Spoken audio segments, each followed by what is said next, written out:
You're listening to episode 4 of the Confident Rider podcast with Jane Pike.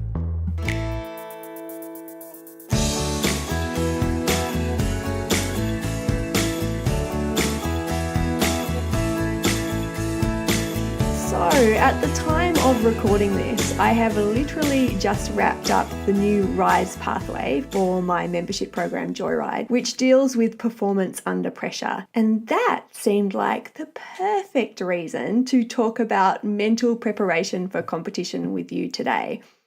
There are 6 steps that we are going to go through to really fortify you to get out there and do what it is that you want to do with your horse. But from the get-go, what I want to point out is that if you're really serious about enjoying competition and thriving in competition, you really do need to pay as much attention to your mental preparation as you do to your physical preparation. Often when it comes to identifying what is letting you down or what it is that you need to improve on, many of us can pinpoint ourselves as the weakest link, and the manifestations of that come to be known in a variety of different ways. I'll list some of the usual suspects for you. It might be that you feel so overwhelmed with nerves that any hope of replicating the performances you're enjoying at home in the competition environment just goes out the window.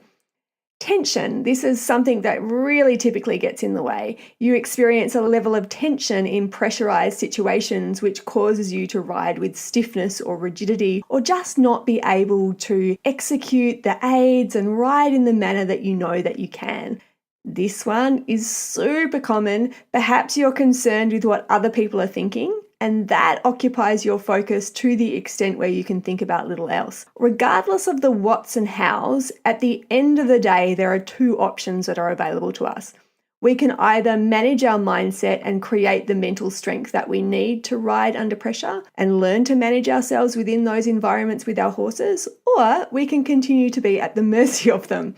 That one doesn't sound so appealing to me. So let's look at how we can take an active role in our competition outcomes and develop the kind of mental strength that will allow us to feel bulletproof in the ring. Yeah, let's see what we've got.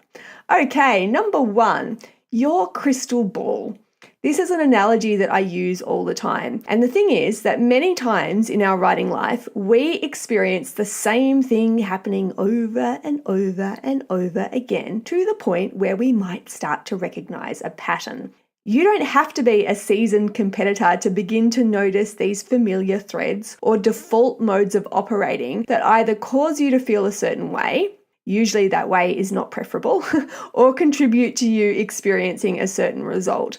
Patterns or habits are jewels of information. They allow you to predict the future in advance. If you're able to isolate a pattern or a habit, what that tells you is that if X happens, for better or worse, Y is likely to be your response or reaction.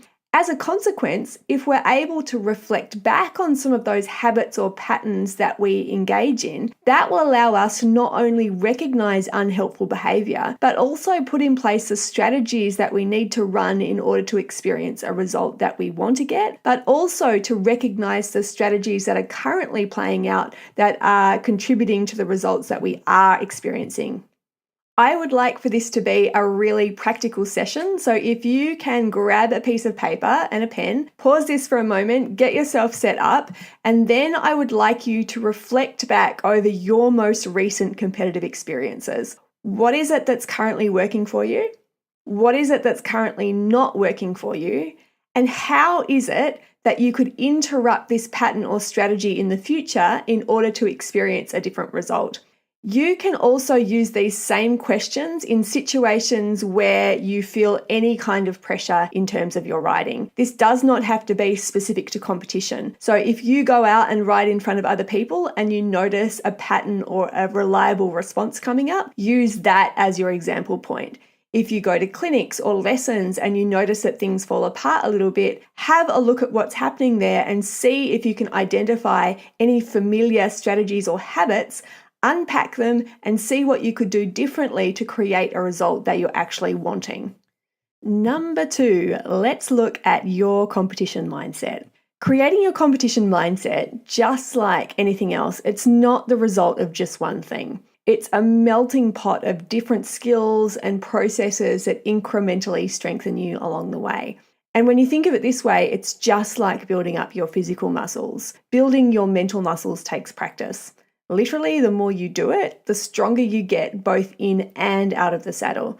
Incidentally, I'm really big on practices which bleed through to everyday life. I'm of the opinion that we are in a position to practice the qualities that we want to bring to our horsing life and to our time in the saddle well away from our horses. And actually, this is the place to start if you really want to gain mastery over your own thought processes and really get yourself to a place where you can manage your emotions successfully and process what you need to.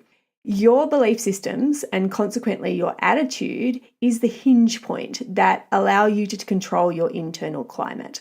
It's your attitude that determines your expectations of success, and that in and of itself empowers you to take the necessary actions and allows you to focus on what needs to be done in any given moment. Developing your competition mindset then is about harnessing the ability to turn things around in your mind as much as it's about anything else. The hallmarks of pessimism and a negative attitude lie with taking results or experiences and giving them not only a sense of permanency, but, here we go, also taking them personally. Instead, we need to learn to recognize the temporary nature. I'm going to say that again, the temporary nature of every experience and result, and then take active measures to direct them the way that we want them to go. When we operate from this internal space, then we can see setbacks as temporary barriers that we're able to move through and not as excuses that prevent us from achieving our true potential. At the end of the day, a negative attitude pretty much always going to hold you back. Negativity will find a way to feed on itself and introduce more negativity into your brain space. It motivates you to tell untruths about what you're capable of, and that is where we start to pay too much attention to the itty-bitty shitty committee. Essentially, it feeds your inner critic. I don't use the word positive so much these days because I think there's a lot of stuff associated with that, which is a big turnoff. But I do like to use the word constructive or beneficial. So beneficial energy, positive energy, if you do want to use that word, feeds on itself also. And that is the natural creative force that we also have at our disposal. Dedicate yourself then to consistently embracing constructive thought practices that get you in the zone for competition. And you know what? You'll be ahead of the game before you even set a hoof in the ring. Number 3 is to really know your processes. Essentially, when we enter a competitive environment, when we enter the arena, we want to make sure that on a mental level, we're operating from an offensive mode and not a defensive mode. To be operating from an offensive position means that we are actioning a strategy that has already been predetermined. We know what the processes are going to be when we enter the arena, and as a consequence of that, we also hold within ourselves a confidence that we can deal with anything unexpected that might come our way. When you arrive from an offensive position, you're automatically focusing on what it is that you want, as opposed to what it is that you're wanting to avoid. Not only does this point you in the right direction mentally, but it also puts you in the right direction physically. Having a clear idea of what you're wanting to cultivate and create ensures you're providing clear direction not only to yourself, but to your horse. And that really sets you in good stead to pursue that ideal ride that we're all searching for and allows you to make any adjustments in support of that also. The next one, really know what you can control and what can you influence. This is step number 4. So much of what we experience in riding generally, but especially in competition environments, it's really outside of our control and influence. As a consequence, the magic question for you to carry in your brain space is this one. Is there something about this that I can control and influence?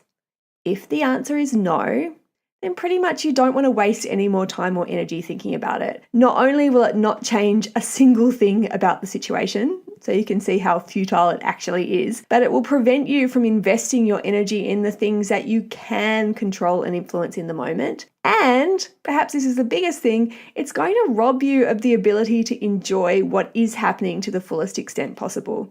What I often hear people say when we talk about this is, oh, it's just not that easy. And that might be true, but it's also really not that easy to have your mind running away with you and dictating how you feel, respond, and behave. To my mind, if I have any choice, I want to be in control of my thought space. So that is ultimately where I'm going to be investing the most energy. You are in control of this ship, and you always have the choice about where you focus your attention. So make sure you do your best to observe each experience and situation for what it is, and then cultivate the habit of directing your focus towards the most empowering context. We are on to number 5, and we're talking about the itty bitty shitty committee again. Gosh, they come up a lot, don't they, little critters? Control your inner critic. No great surprises here. Many of you will already be well aware, and if you're not, you'll certainly have felt the effects of it, of how our self-talk feeds into our competitive performance. And it's one of the strongest components that we have at our disposal when it comes to creating our emotional state or framework at any one time. So it directly impacts our level of self-confidence in any moment. And riders who are able to keep their mind focused on positive performance cues generally experience success as a result.